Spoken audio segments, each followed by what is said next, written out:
Bonjour, je suis Alphonse Becquet, le fondateur de la coiphrologie et l'énergologie. Je suis aussi le fondateur de l'Institut des études du monde africain contemporain et de l'organisation internationale Global Coiphro.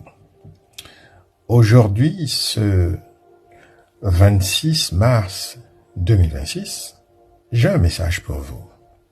Et ce message a pour titre « L'éveil de l'architecte intérieur ». C'est à vous, mes frères et sœurs d'Afrique, à la diaspora ardente, à tous les ressortissants des territoires africains d'outre-océan, mais aussi à chaque conscience humaine qui, en cet instant, a le sentiment de marcher dans l'ombre de la vallée. Je m'adresse à vous qui subissez le poids des égrégores étouffants et des mécanismes déshumanisants. Ces golems systémiques dans vos bureaux, vos salles de classe ou dans le silence assourdissant du chômage.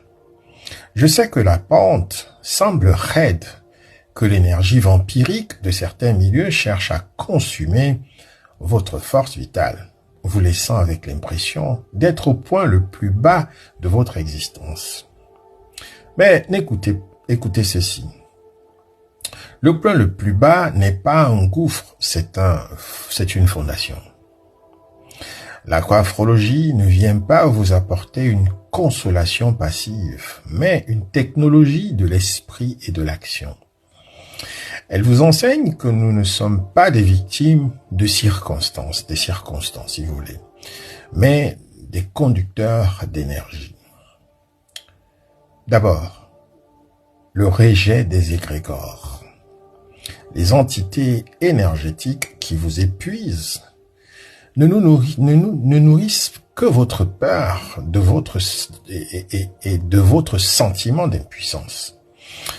En reprenant justement conscience de votre essence, vous coupez leur source d'alimentation, la souveraineté créatrice.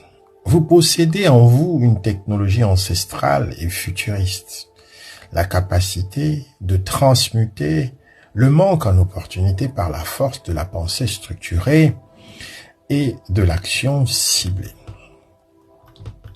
Les trois piliers de votre renaissance. Pour sortir de la passivité et devenir l'architecte de votre destin, voici le chemin que nous trace la science de nos enseignements. En premier, vous avez l'activation du feu intérieur. Ne cherchez pas l'énergie à l'extérieur. Elle est là, où vous êtes. Le moindre petit projet est la première brique de votre empire. 2. L'auto-architecture. Ne demandez plus la permission de bâtir. Que vous soyez sans emploi ou sous pression, commencez à dessiner les plans de votre propre structure. Vos compétences, vos micro-projets, vos réseaux de solidarité. L'architecte n'attend pas que le bâtiment apparaisse. Il le conçoit d'abord dans l'invisible. Troisièmement, la résonance communautaire. En vous sauvant vous-même, vous devenez un phare pour votre famille et votre communauté. Votre réussite individuelle est le remède contre l'égrégore collectif de la défaite. Le monde ne vous donnera que ce que vous avez le courage d'exiger de vous-même. Relevez donc la tête. L'énergie qui a bâti les pyramides et codé les algorithmes du futur coule dans vos veines. L'espoir n'est pas une émotion, c'est une décision technique. C'est le choix de réaligner vos fréquences sur la croissance plutôt que sur la survie. Levez-vous donc, bâtissez, devenez. Nous allons ici développer un plan d'action spécifique basé sur les principes de la coaphrologie pour structurer votre projet professionnel ou personnel dès aujourd'hui. Nous allons passer de la théorie à la technique de l'action. Voici le protocole d'ingénierie personnelle selon la coaphrologie. Ce plan n'est pas une simple liste de conseils, c'est une architecture de souveraineté en 3 phases critiques pour transmuter votre situation actuelle. Le plan d'action coaphrologique, l'architecture en opération, phase 1, la déconnexion des égrégores, le nettoyage énergétique. Avant de bâtir, il faut assainir le terrain. Les égrégores de l'échec et les entités vampiriques du milieu professionnel se nourrissent de votre réaction émotionnelle, le silence stratégique. Cessez de partager vos projets ou vos peines avec ceux qui ne vibrent pas à votre fréquence. Le bruit dissipe l'énergie. Le silence la condense. La diète cognitive. Coupez les sources d'informations anxiogènes. Remplacez-les par des fréquences de savoir, science, technologie, histoire de la grandeur africaine. L'ancrage matinal.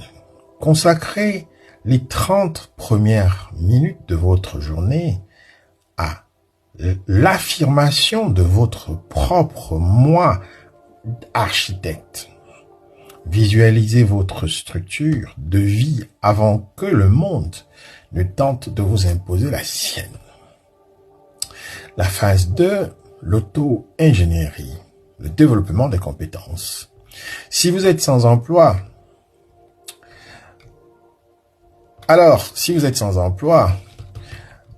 ou sous-employé, votre temps est votre capital premier. D'abord, l'inventaire des ressources internes. Identifiez une compétence unique que vous possédez, entre parenthèses, ou que vous allez acquérir dans les 90 jours qui viennent. Cette compétence, justement, doit répondre à un besoin réel de votre communauté ou du marché global. La création de la microcellule. N'attendez pas de gros capitaux. Utilisez les outils numériques gratuits pour prototyper votre idée. Si vous voulez bâtir une entreprise, commencez par un service. Si vous voulez éduquer, commencez par un contenu. La discipline de faire. Structurez vos journées comme si vous dirigez déjà une multinationale. Le chômage n'est qu'un état administratif, pas un état mental. La phase 3, la construction de la structure familiale et communautaire. L'architecte ne construit pas pour lui, tout seul, mais pour que d'autres s'y abritent. Le cercle de confiance. Identifiez 2 ou 3 personnes dans la famille ou parmi vos amis conscients pour former une cellule d'entraide. Partagez les ressources, les informations et la motivation. Deuxième point, l'économie circulaire. Favorisez autant que possible les échanges au sein de la communauté consciente. Chaque centime investi chez un frère ou une sœur est un coup porté à l'égrégore de la dépendance. La transmission. Enseignez ce que vous apprenez. La coaphrologie se multiplie par le partage de la connaissance libératrice. Voici donc votre premier devoir d'architecte à faire dès aujourd'hui. Prenez un cahier et tracez 2 colonnes. La première colonne, appelons-la la colonne A, les fuites. Identifiez ce qui vous vide en fait. Des personnes toxiques, les habitudes stériles, la pensée de peur. Décidez d'un geste concret pour fermer chaque bien sûr chaque fuite. La colonne B, les risques. Notez trois actions concrètes que vous pouvez accomplir dans les prochaines 24 heures pour avancer votre projet. Un appel, une recherche, une lecture technique, j'en passe et d'autres. Celui qui maîtrise sa fréquence maîtrise sa destinée. Voilà pour cette première communication que j'établis avec vous. Et si vous souhaitez commencer vous voulez commencer à devenir votre propre architecte, l'architecte de votre vie,